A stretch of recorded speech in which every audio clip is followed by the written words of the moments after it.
I'm Gabby Walker, and I'll be introducing our concession stand as well as the goals that we've set, our target audience, what sets us apart from the competition, and our management style.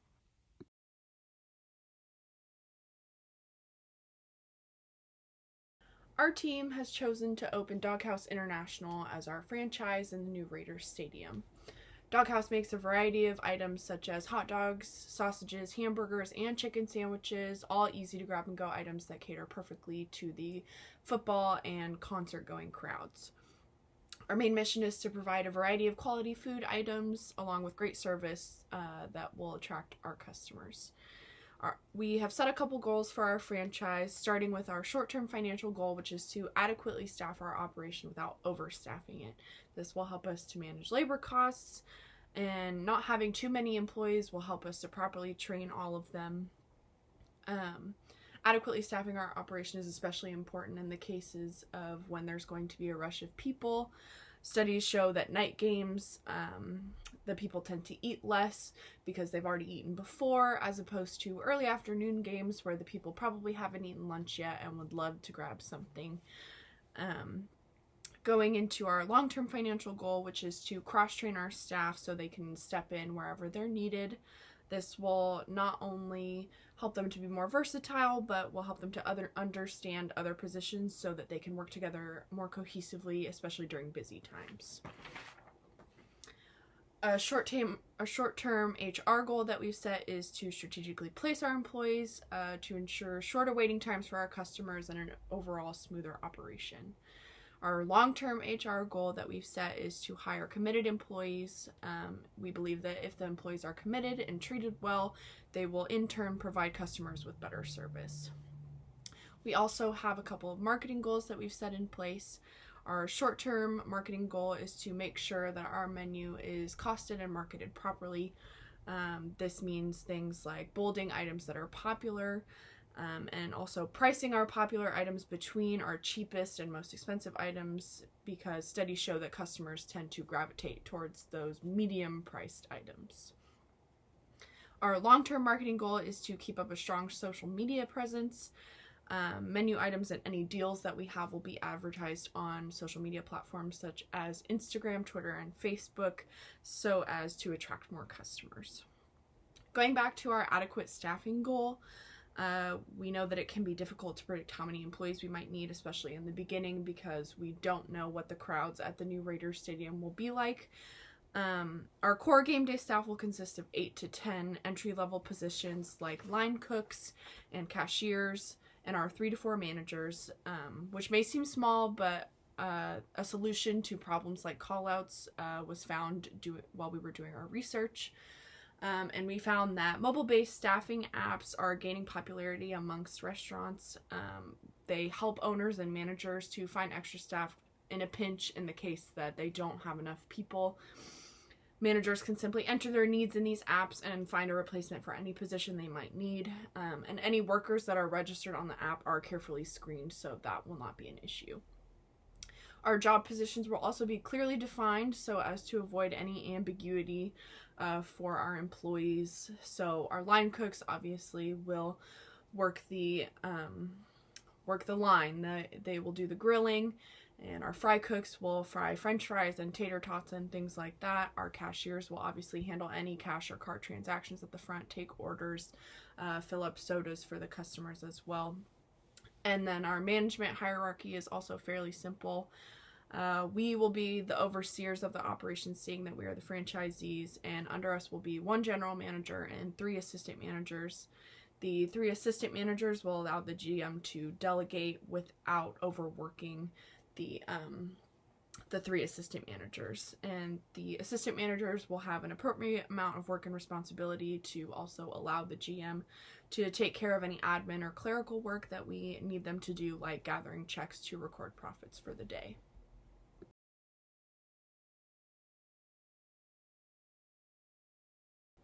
So we've taken a closer look at our target audience and know that this audience of football fans and concert goers want food that is comforting, filling, and easy to eat. They want to be able to order quickly and also order delicious food that allows them to return to their seats without missing any of the event.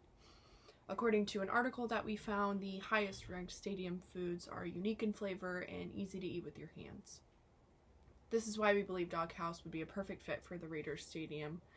And we also know that alcohol is a large demand from this audience, which is why we plan to offer a variety of alcoholic beverages, mostly beer, which is what is classically offered in the standalone Doghouse restaurants.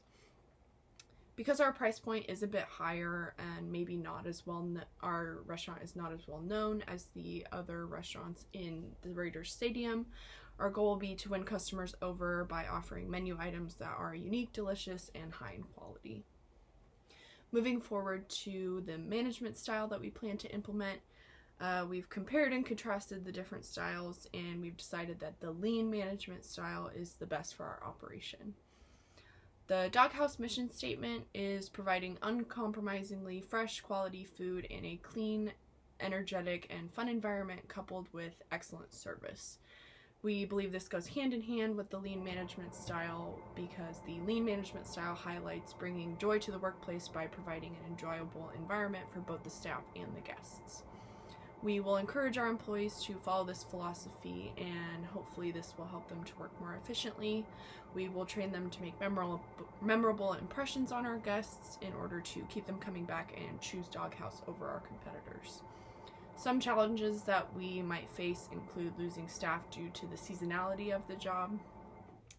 And obviously our peak season will be during football season, and even then games are only once a week, so our goal will be to retain these employees despite that.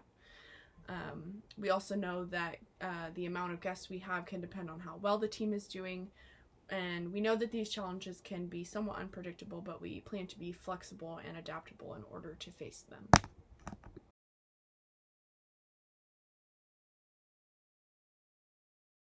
Hi, my name is Morgan Small, and I will be presenting on how Doghouse achieves a competitive advantage, how the innovative ideas and the franchise will benefit Doghouse, what our creative idea is, and how the creative idea will create a marketplace advantage. In addition, I will be presenting on the spreadsheet and giving a little summary. So Doghouse will achieve a competitive advantage by keeping up with the latest trends that are taking place in the hospitality industry. The hospitality industry continues to evolve each and every day, so Doghouse needs to make sure they are staying up to date with the latest trends. They should also listen to what their customers want. It is important to get feedback from your customers through surveys so you can learn more about what changes and improvements should be made. The innovative ideas in the franchise will help to build up the clientele. Doghouse wants to provide the best service they can to their guests so they get more returning customers, which will help them to be more successful in the long run. If customers identify in a positive way with a franchise, they tend to go back to that location more often than not. If they identify in a positive way with Doghouse, then they will return to that location quite often. Our creative idea is to implement a Doghouse rewards card. When a customer comes into Doghouse for the first time, they will be asked if they have a rewards card. If they do not, then they will be given one with their purchase. They will be asked to go online to the website that is listed on the back of the card to register. They will receive 10% off their purchase every other time they come to Doghouse, whether it be in Raider Stadium or any other location. Typically, the more money that they spend means that they accumulate more points for free food items and or gift items for their family or friends. Lastly, the details will be listed on the company website, which is on the back of the card, so customers can learn more about the rewards program. The rewards program will create a marketplace advantage by establishing loyalty and brand awareness. By having a rewards program, this will help to expand our customer base. Customers will have more of an incentive to want to go to Doghouse because they are enrolled in a rewards program. The rewards program will create more of a positive relationship with our customers as well. Customers will know that Doghouse is in the business to serve them. The rewards program will also create a marketplace advantage by creating a good word of mouth. When customers enjoy the food, service, and program they are enrolled in, then they had an overall great experience at Doghouse. Once they have an experience that is great, They will speak to their family, friends, coworkers, and even others about how much they love Doghouse. By speaking to other people, this will help to attract more customers to Doghouse. In addition, creating a good word of mouth will help to establish a better reputation for Doghouse. By looking at the spreadsheet, in the first year, it was clear that Doghouse instantly made a profit. They made $8,119,241 in revenue, and that number continued to increase throughout the years. Their expenses in the first year were $3,227,614. The revenue outweighed the expenses, and this is why Doghouse made a profit in the long run, which helped them to be more successful as a company.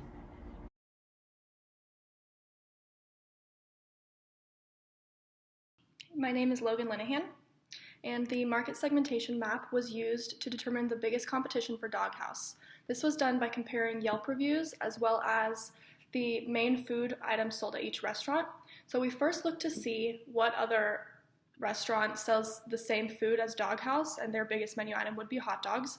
The only other one that comes close is Auntie Anne's. They sell what's called the pretzel dog.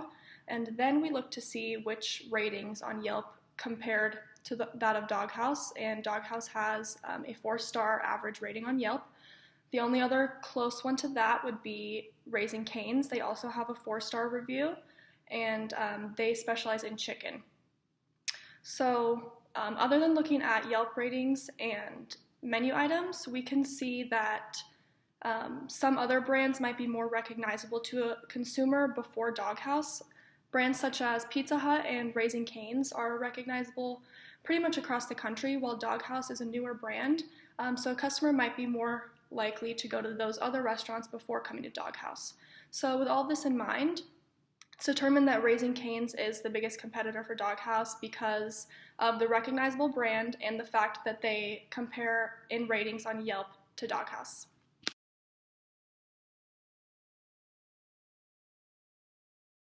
Hello, my name is Lauren Erkey.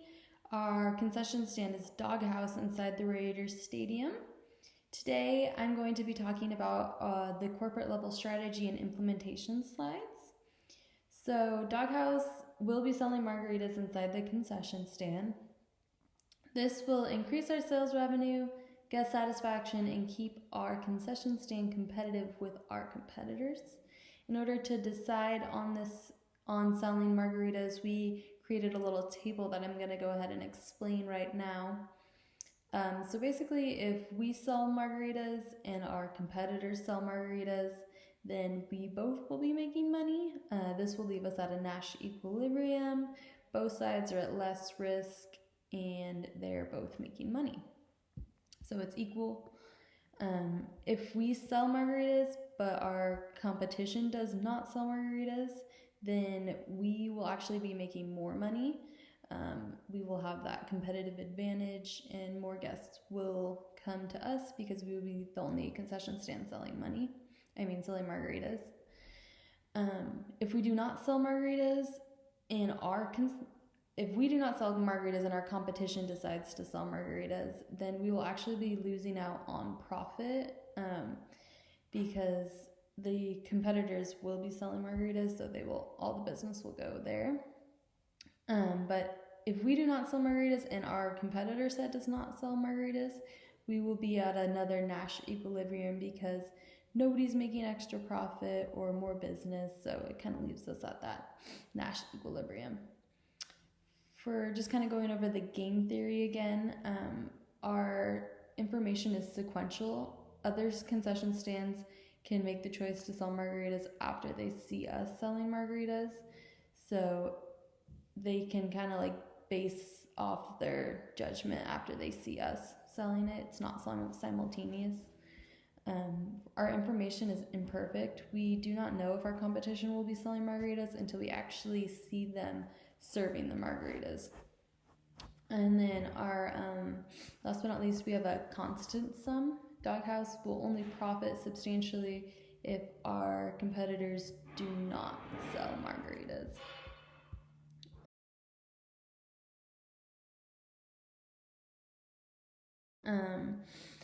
Next, we're going to talk about our strategy, we decided to go with a vertical integration strategy.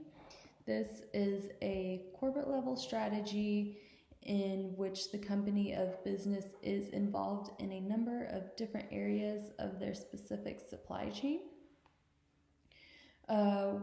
We kind of chose vertical integration for two main reasons.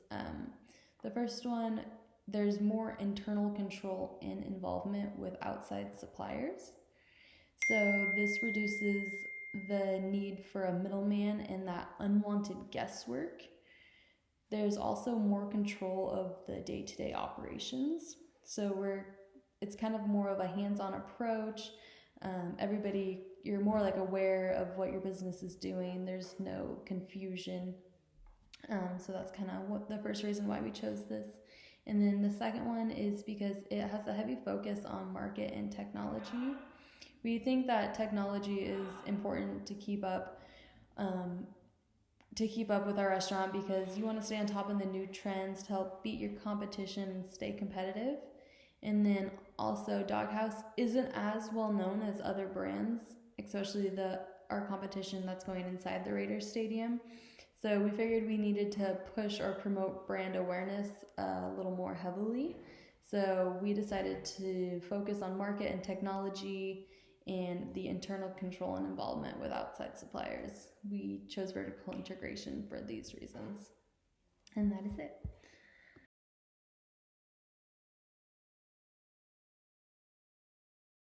In case of a point of sale downtime, it is important to have a contingency plan in place. The first thing that would need to happen is the manager on duty should notify the entire staff that the POS is down. This includes front of house and back of house. That way, the staff can begin to communicate with each other about how to write tickets and get orders out efficiently. The manager should definitely attempt to troubleshoot the POS at first. If this is unsuccessful, then IT should definitely be called to see if they can come and assess the problem to get it resolved as quickly as possible. The length of downtime affects the plan because for a shorter amount of downtime, such as 1 to 5 hours, it's going to be pretty hectic at first, beginning to implement the contingency plan. So it's important that the entire staff is patient and understanding and can relay information to the customers based off the plan to conduct business as usual. Longer periods of downtime, such as 24 hours or even 1 week, might begin to be more manageable because the staff should already be well adapted to the plan and they can have a little bit more time to basically work through the plan and handwrite tickets and all that. It's important that the stakeholders will be made aware of the POS downtimes. First and foremost, the customers, because they're definitely going to become irritable and impatient and angry if they have to wait a little bit longer for their orders to come out. So it's important to relay information to the customers that Doghouse staff is doing everything they can to get all their orders out as quickly and efficiently as possible. Definitely the ticket office needs to be made aware of the situation because this is the first point of contact that the customers will have with the rest of the arena staff. So if the ticket office is able to relay the information to the customers at first that there may be like a downtime or a longer waiting period, this can try to avoid having angry customers when they do go to the concession stands. When it comes to other concession stands around the stadium, it's important to communicate in case they are also experiencing the same issues with the POS. This way, everyone can be on the same page, and each concession stand can relay information to the customers. In case they ask how many other concession stands are experiencing problems around the arena, then everyone can be on the same page.